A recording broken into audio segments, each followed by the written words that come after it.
Imagine a world where BlackBerry keyboards rule Android. iPhone is the underdog, and BBM is bigger than WhatsApp. In our reality, BlackBerry peaked around 20% global share in 2009 and crashed below 1% by 2013 as iPhone and Android took over. But what if, back in 2008, BlackBerry had swallowed its pride and licensed Android instead of clinging to its own OS? Tonight, we're rewinding tech history and rewriting it.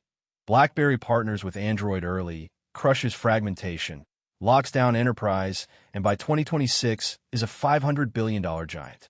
Stay to the end to decide if you'd carry a 2026 BlackBerry Bold in your pocket.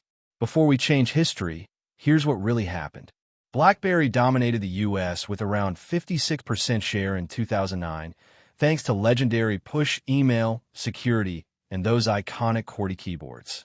But the 2007 iPhone and 2008 Android G1 shifted everything to touchscreens and app ecosystems, while BlackBerry's OS lagged badly on multitasking and modern apps until the BB10 flop in 2013. By the time they tried Android with the Priv in 2015, it had good battery life and smooth performance, but it was way too late to save their hardware business. In our timeline, BlackBerry basically retreats in a software and automotive instead of leading smartphones. The 2008 Android deal. Now, flip the script. It's October 2008. On stage in San Francisco, BlackBerry's Mike Lazaridis shakes hand with Android's Andy Rubin and announces a historic partnership.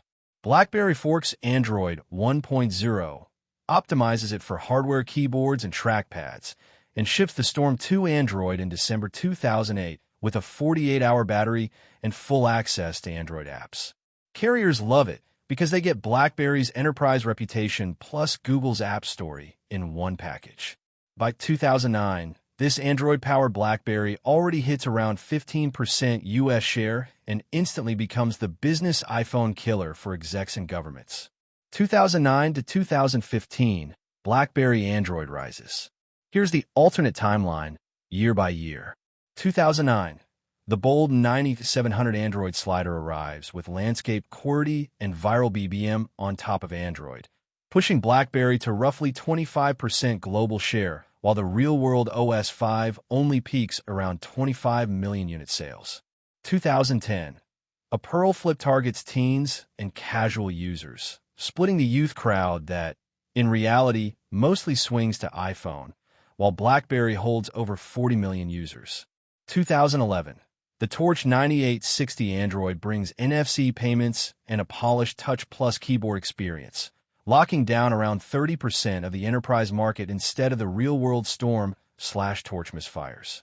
2012 to 2015, budget curve devices beat iPads in offices, and a Passport phablet helps BlackBerry reach nearly 38% global share just as Android races past 1 billion activations.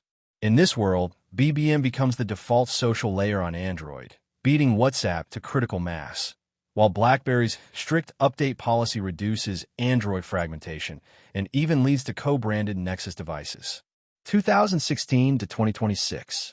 Fast forward into the crazier stuff. By 2016, BlackBerry partners with Samsung on a Priv Fold, bringing foldable Android phones with keyboards to market years earlier than the real first foldables. BBM evolves into a VR-ready chat platform, turning BlackBerry into a metaverse heavyweight for secure work meetings by the mid-2020s. Globally, Huawei's rise stalls and TikTok ends up acquired around 2022 under a more privacy-friendly BlackBerry umbrella. QNX powers not just car dashboards but leads Android Auto in EVs, and cultural memes like Anderberry explode while Samsung is pushed into more of an OEM role and Windows Phone dies even earlier by 2014. By 2026, BlackBerry is valued at around $500 billion and sits beside Apple and Google as one of the 3 pillars of mobile. This alternate BlackBerry story isn't just nostalgia. It's a case study in how one partnership decision can rewrite entire industries. An early Android move could have preserved BlackBerry's hardware legacy and proven that physical keyboards and massive app ecosystems could coexist at scale. Now over to you. If this timeline were real and a 2026 BlackBerry Bold Android dropped tomorrow with a crazy battery, BBM 3.0, and flagship specs, would you switch from your current phone? Drop your answer in the comments and tell which side you'd be on. Team touchscreen only or team keyboard forever?